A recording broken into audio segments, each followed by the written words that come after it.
ki te wei mata ki te wei paua he. Ko te punaro e mata e ko renga renga ke nei e. Pure ai, pure ai, pure ai, pure ai. The East Coast, 1865. Waerenga-a-Hika, I'd argue, is the decisive turning point in the history of this district. But it's a story that a lot of people wouldn't know about. We lost land, we lost people, we lost connection, and we also lost ourselves. We lost the memory of us, who we are, where we belong. The people of Waerenga-a-Hika didn't ask for war, didn't want it, but were ultimately powerless to stop it. Our people in Tūranga are reduced to being whakaro, people with an empty nothingness. And that's the name that we still talk about, that we still carry that. They scooped up the whenua, they smeared it on their skin, on their face, because they knew they weren't going to come back.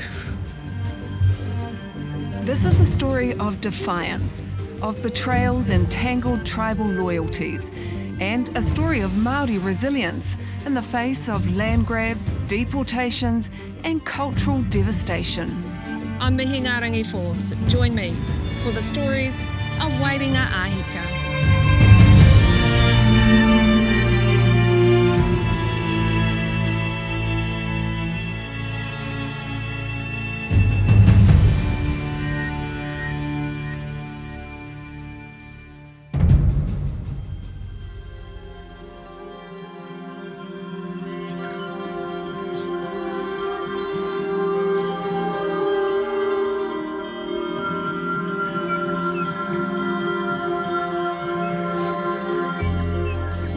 Out at what is Gisborne today and beyond, to the fertile valley in the distance, there's little or nothing to show for the bloody and cruel events that unfolded here in 1865.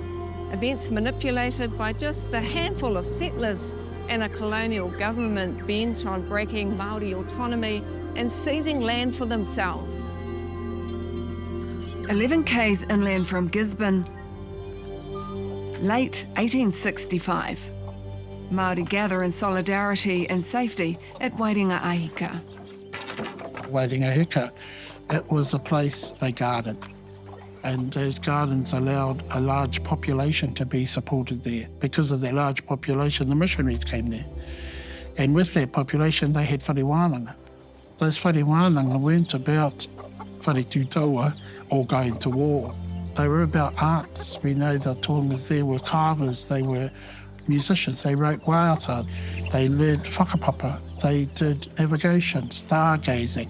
It was a place to stop off on your journey along the state highway, which was the river in those days.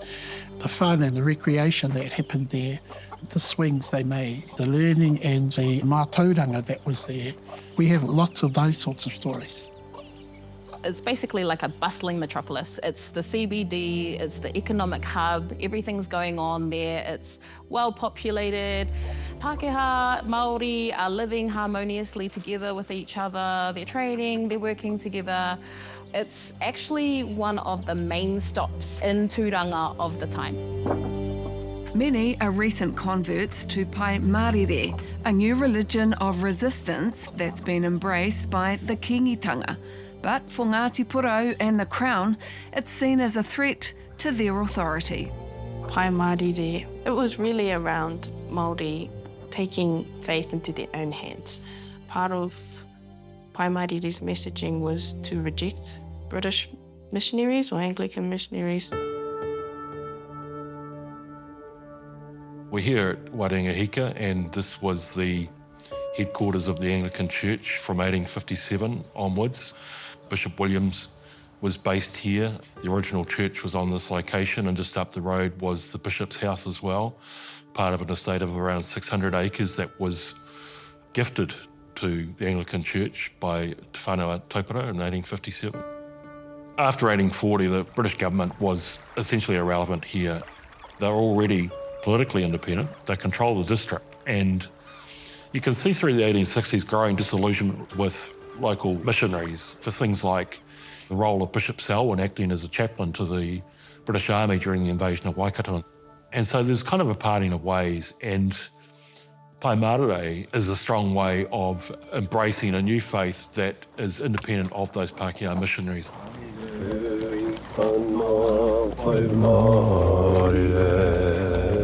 Though the message is one of peace, Pai Marire is not pacifist, and that, for the settler government, represents a serious challenge. Governor Sir George Grey. The rites and practices of such a fanatical sect, consisting, as they partly do, in murder, in the public parade of the cooked heads of their victims, in cannibalism, and in other revolting acts, are repugnant to all humanity. Governor Grey condemns Pai Marire as a fanatical cult and calls upon all loyal citizens to resist it to the best of their abilities. So essentially he's equating conversion or adoption of this religion with rebellion. Settlers now collectively label Pai Marire followers as ho-ho, a catch-all phrase to malign and denigrate. The word ho-ho holds a lot of negative connotations. It's attached to this idea of being bad, being evil, being kino. And I think that that's unfair, because the Pai Marire faith at the time was used as a scapegoat. Someone had to be the villain in the story. And for settlers, Pai Marire becomes that villain, starting with the revenge killing of missionary Carl Volkner in Opotiki, March 1865. Volkner was regularly sending information to Governor Grey in Auckland about the movements of local Māori, their attitudes and outlook and so on. He had also previously been based in Waikato, and he had sent a detailed plan of rangiawhia to the Crown not that long before the attack on that settlement in February 1864, which was a source of great distress, of course, for many Māori, because that wasn't a pa. It was essentially an open, undefended village, a place of refuge for women, children and elderly men that was attacked in circumstances that many found horrific.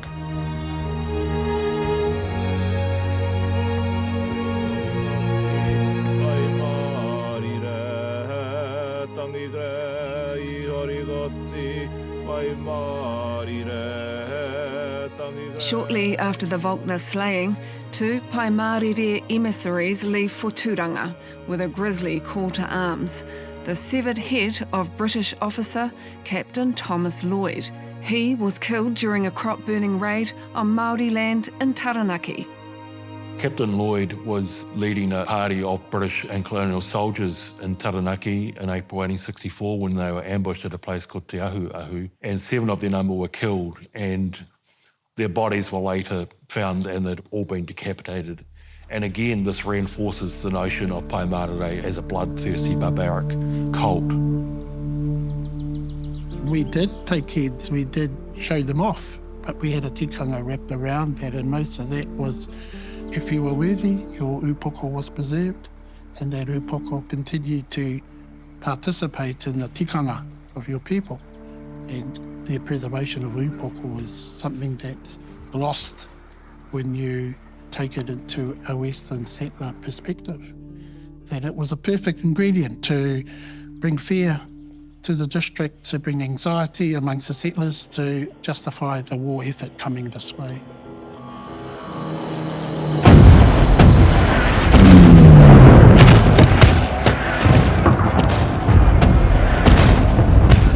By 1865, war has already ravaged large parts of the North Island.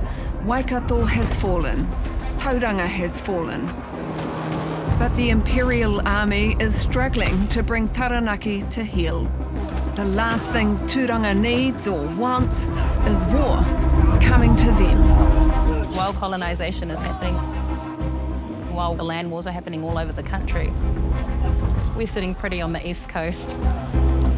It's a very harmonious relationship. Tūranga Māori and the rangatira of Tūranga are the authority at the time. And everyone's okay with that. Everyone's working and living harmoniously for the most part. There are little skirmishes here and there, but those Tūranga rangatira who are in charge at the time, they take very good care to ensure that those skirmishes are sorted out quite quickly so that they don't escalate. Captain James Cook named the district Poverty Bay, but there was never anything poor about it. This was always some of the richest cropping land in the country. The settler government of 1865 knows it, wants it, and the man for the job is Colonial Land Commissioner Donald McLean. He's a magnificent hero. He's in all the history books. I can take you to the public library and he's got a glowing CV over there.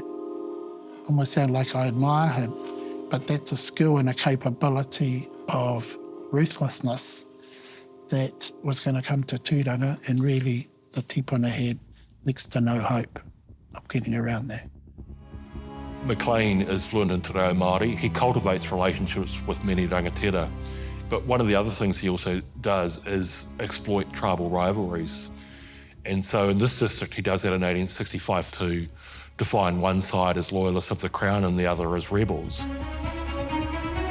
McLean wants to annex the East Coast all the way to Hawke's Bay, whatever it takes, and he has willing helpers.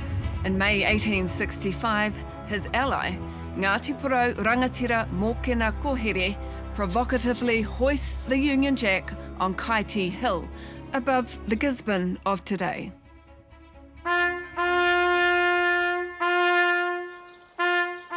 I think that would have been seen as a huge slight to my people. To see one of your own, even if they are from another neighbouring tribe, wave the flag of some other person, they would have seen that as an act of aggression towards them. Local Māori, they realise that if they do anything about the Flagstaff, then they're also buying a fight with the Crown, and so they ignore the provocation in the interest of preserving peace in the district.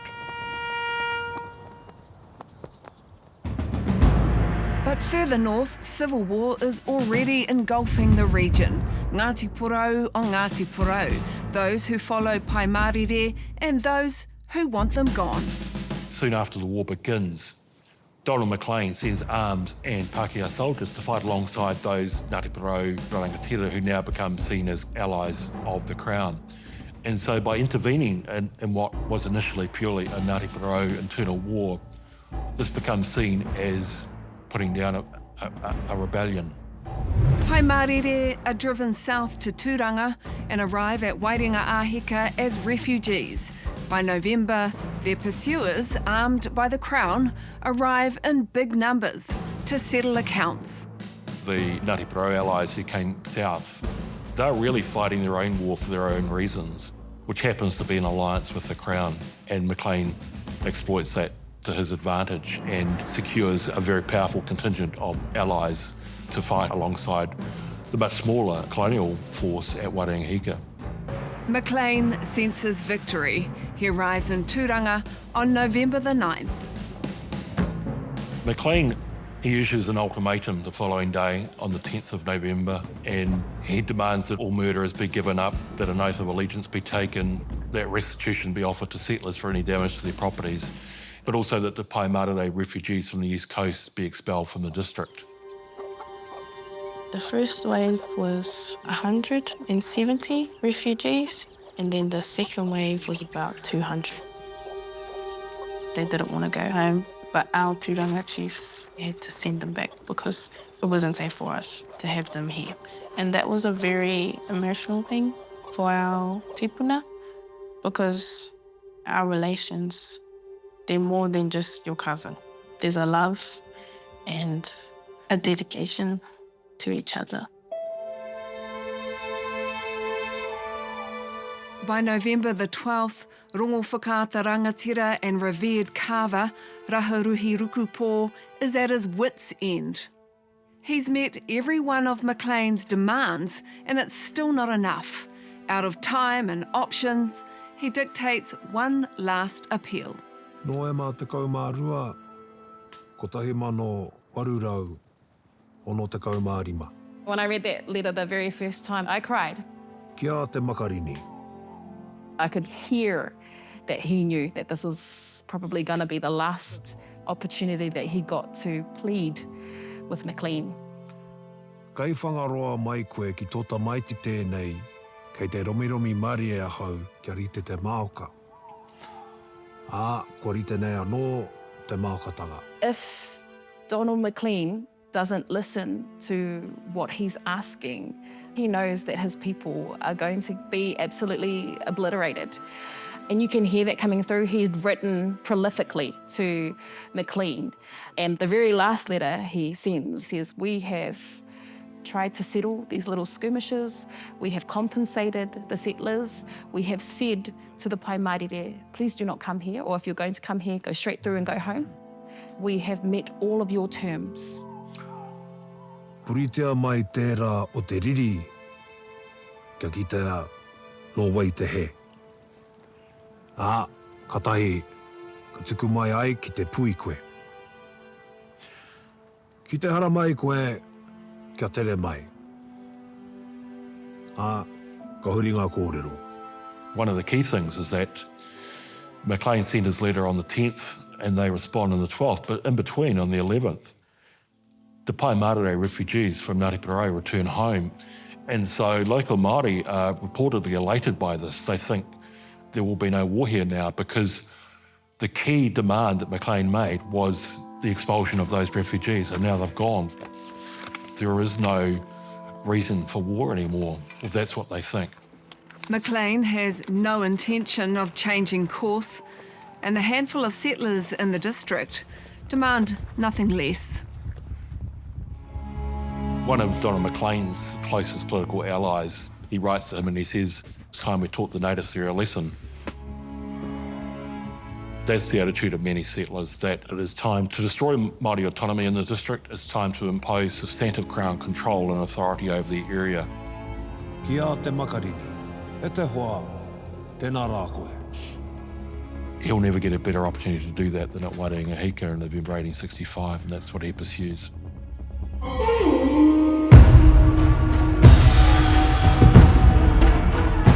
Colonial militia, forest rangers and Māori allies.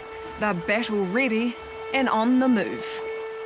Total number of European troops is quite small, it's about 150 here, and alongside them about 500 Māori allies.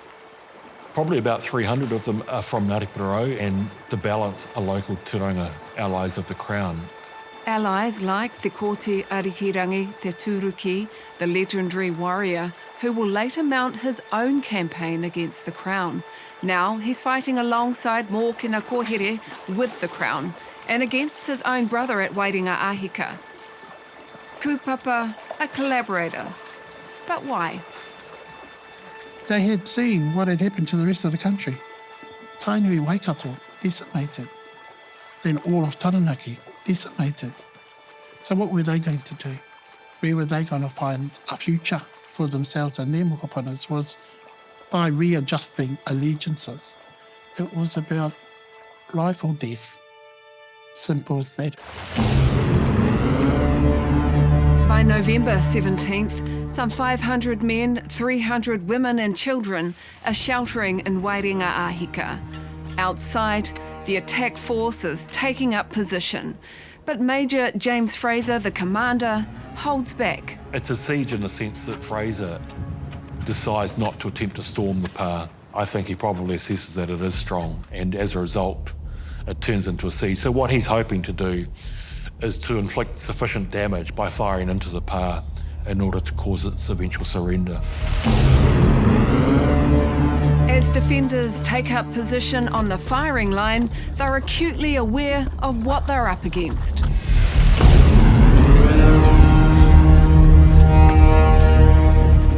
Despite the odds, 3 of them defiantly step out into the open. They sent out a challenge, not to the settler forces, but to the Māori that were present there at the time. They'd exhausted discussion with Donald McLean and the authorities, so they relied on their mātauranga and their tikanga. They sent out a wero. and were immediately shot.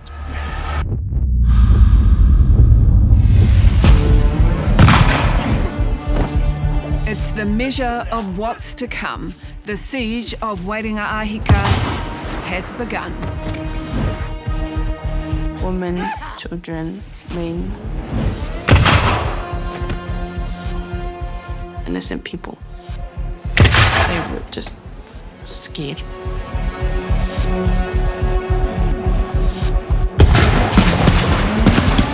They felt betrayed,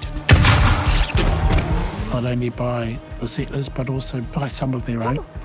They felt lost in their own place, in their own home, with nowhere to go. It really does hit emotionally for me what they must have gone through. I think it would have been horrific. This is the battle zone. The pa is not a typical high ground defensive pa, more a kainga, a village backing onto a lagoon, a vital escape route. Battle-hardened forest rangers in the orchard to the right. Blocking the front, Ngāti Porou fighters. And troops are dug in at the nearby mission house. This is the probable location of Bishop William's house, the head of the Anglican Church in the entire region.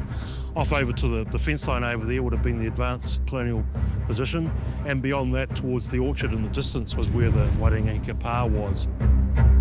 Further over this way, the Crown's Ngāti Porou allies as well. So pretty strategic place. Absolutely, and control of the mission house was quite crucial because some of the prisoners captured after the siege said that most of the casualties inside the pa had been as a result of being fired upon from the top of the bishop's house. There were snipers up there firing directly down into the pa. But the standoff is far from decided. On November 18th, a day into it, defenders overrun militiamen who are sapping their way to the pa. 6 killed, 5 wounded. A serious blow to the colonials.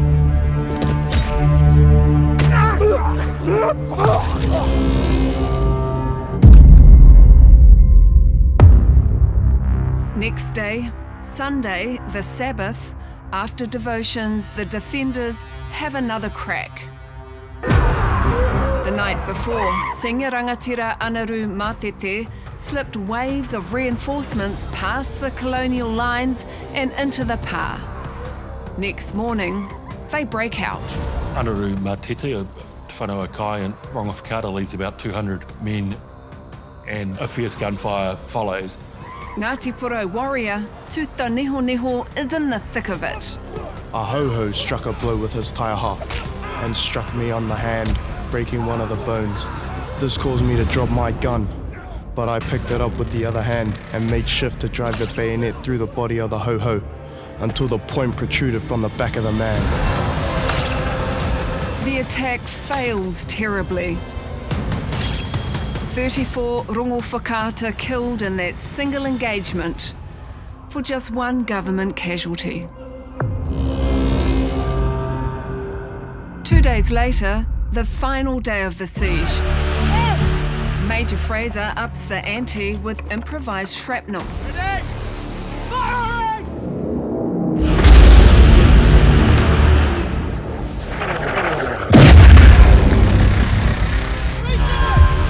A single 6-pounder gun is hauled up to the colonial forces location and fired into the pa. The gun has no carriage, so each time it's fired, it topples over, and about 20 men have to come out and secure it back into location.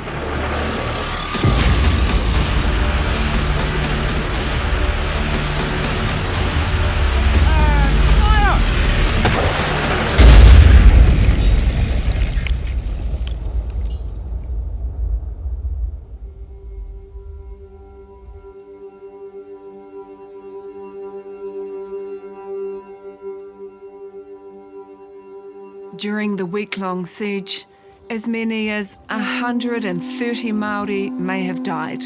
We don't know for sure.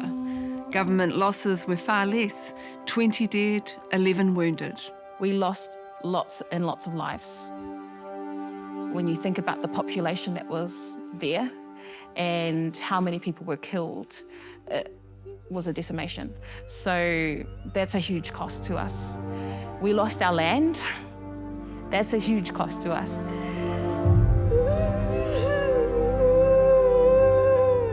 But the thing that has cost us the most is actually our memory. We've forgotten about Waerenga-a-Hika. We had forgotten for a long time. My 5 times great-grandfather lived there in Matinga. He was the last tohunga whakairo, the last carver for the whare wānanga. He's killed. And none of them are the famous warrior of the tribe or anything like that. Matinga was a carver. Even others that were there, they were writers of songs, and we still sing some of those songs. They were exponents of whakapapa, and that whakapapa is known today because of them.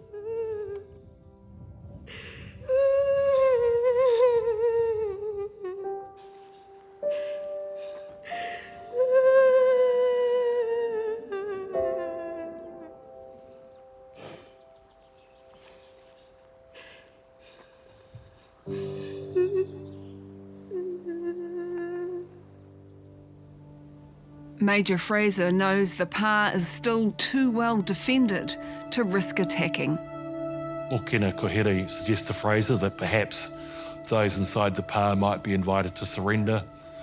A messenger is sent forward, and those inside the pā indicate that they're willing to surrender so long as their lives are spared and they're not sent to jail.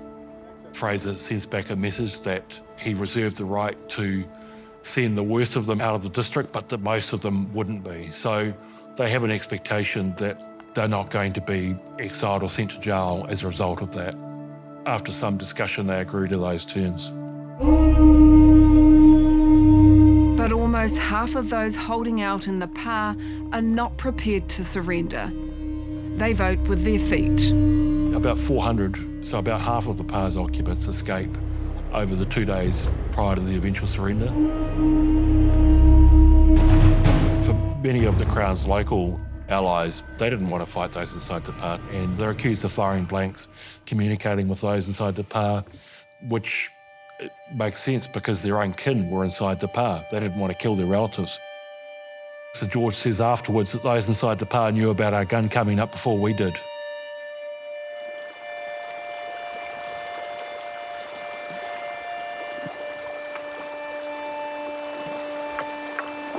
My 5 times great-grandfather in Matinga, he has a son.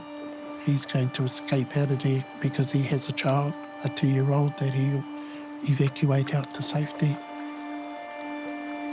And because of that action, I'm here today.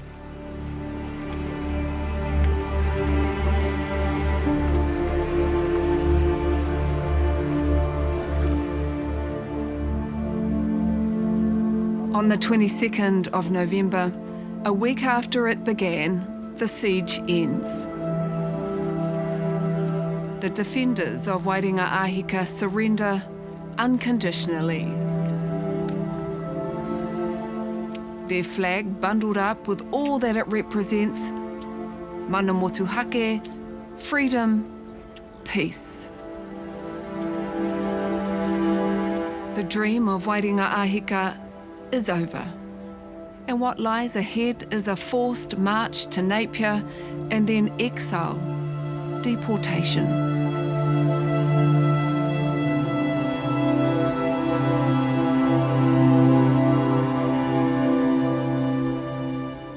In one of our motetea, it talks about our kuia.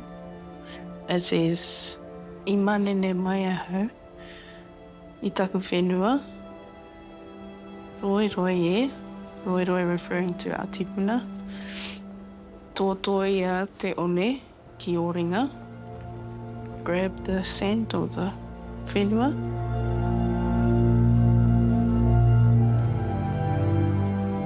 They smeared it on their skin, on their face,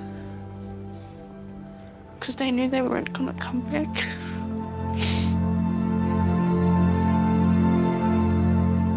They were taken from the whenua. And I think that itself, just the fact that our kuia, they scooped up the whenua, that was all they had to take with them.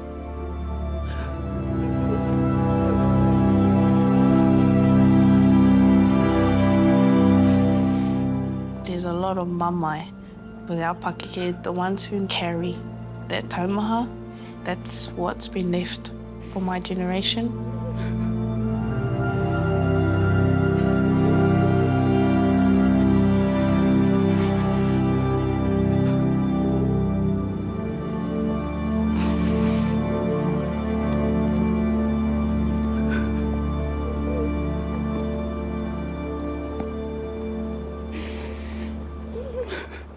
Tira te ahi e ka mai nei, hei nuku ai, nā toringa rawa koe. Waerenga-a-Hika pā, in ruins after the siege, the mission house behind it. This is the only image that remains. Another shows some of the hundreds of prisoners, those who held out to the last.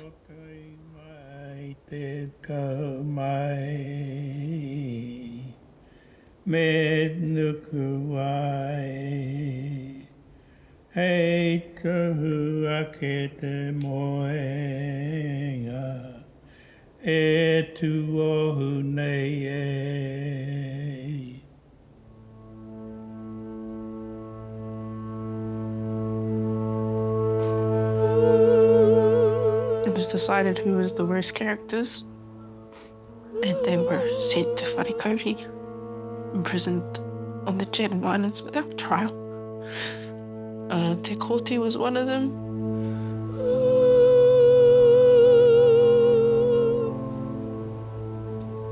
You. Name. Te Kote Rikirangi te Turuki. Te Kote, the rongo whakaata loyalist who ends up accused of spying for the so-called rebels and held without trial for 2.5 years, he will return with a burning sense of injustice, striking fear into the heart of the settler community.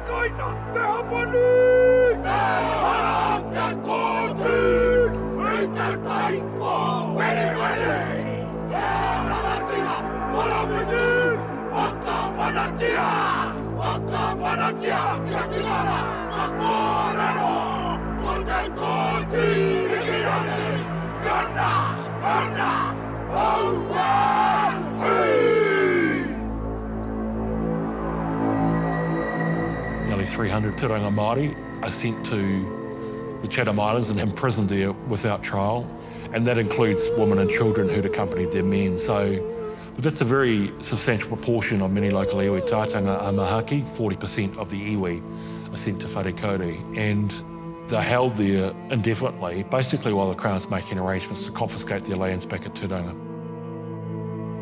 There's a map in our local museum drawn up a couple of years after the battle into very specific settler lots of 50 acres, considered an amount that a single man could clear the bush and set up farming. And it stretches from Waerenga-a-Hika inland for some 20 k's. That was the motivation for the war. They had come for land and they were going to take land.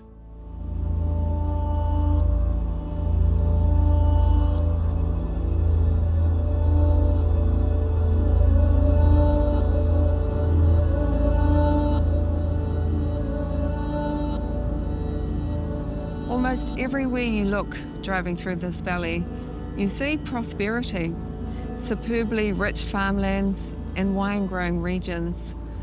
What's less visible is a deep sense of sorrow and pain. Our people in Tūranga are reduced to being whakarau, people with an empty nothingness. And that's the name that we still talk about, that we still carry that. And many of us still feel emotionally anyway that way. All of the primary industry stuff here is on whenua that was taken as a result of that battle.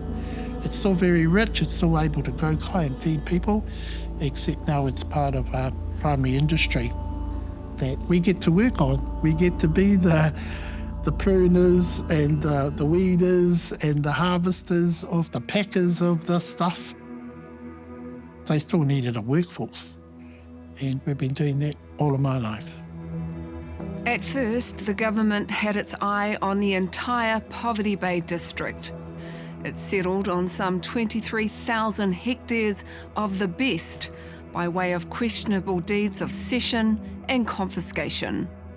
Māori land ownership later all but disappears, along with a big chunk of the population. During the period between 1865 and 1869, 20% of the Māori population of the Tūranga district is killed, so it's a catastrophic level of loss.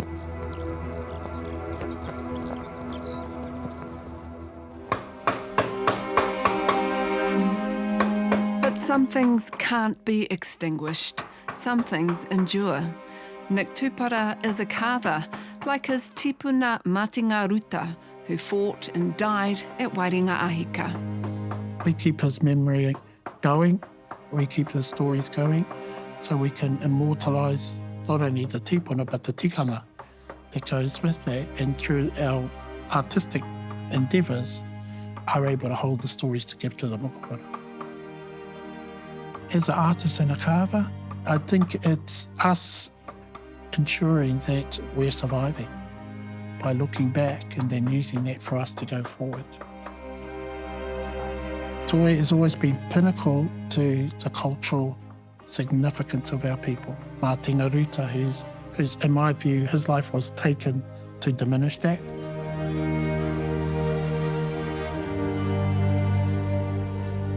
The stories are also kept alive through waiata, some handed down generation to generation, others more recent.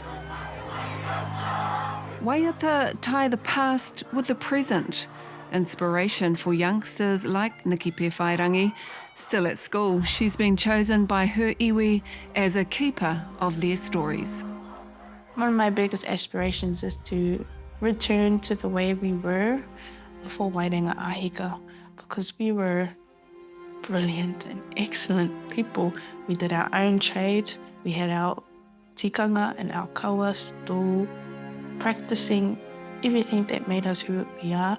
Relationships between each other were strong, we were connected. So I would like us to return to our true nature.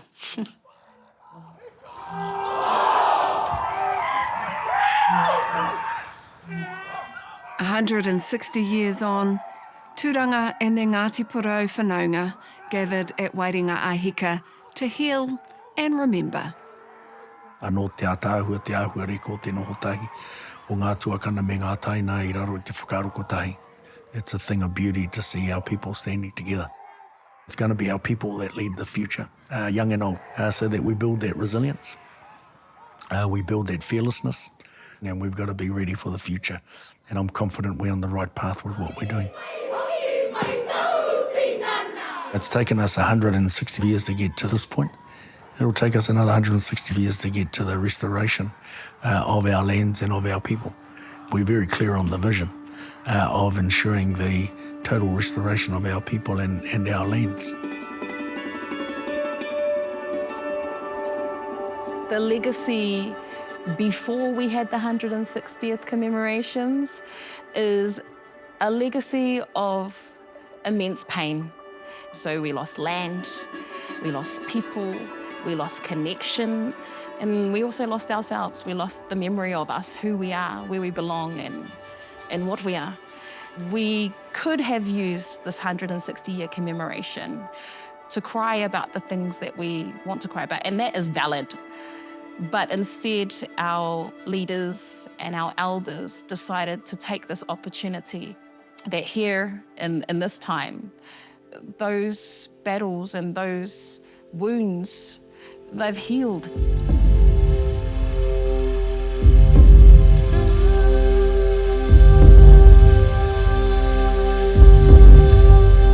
In the long decades since 1865, the landmarks of the past have gradually been ploughed under, along with historic differences with Ngāti Porou. The relationship with the Crown is a work in progress, and while there's been forgiveness, there's no forgetting.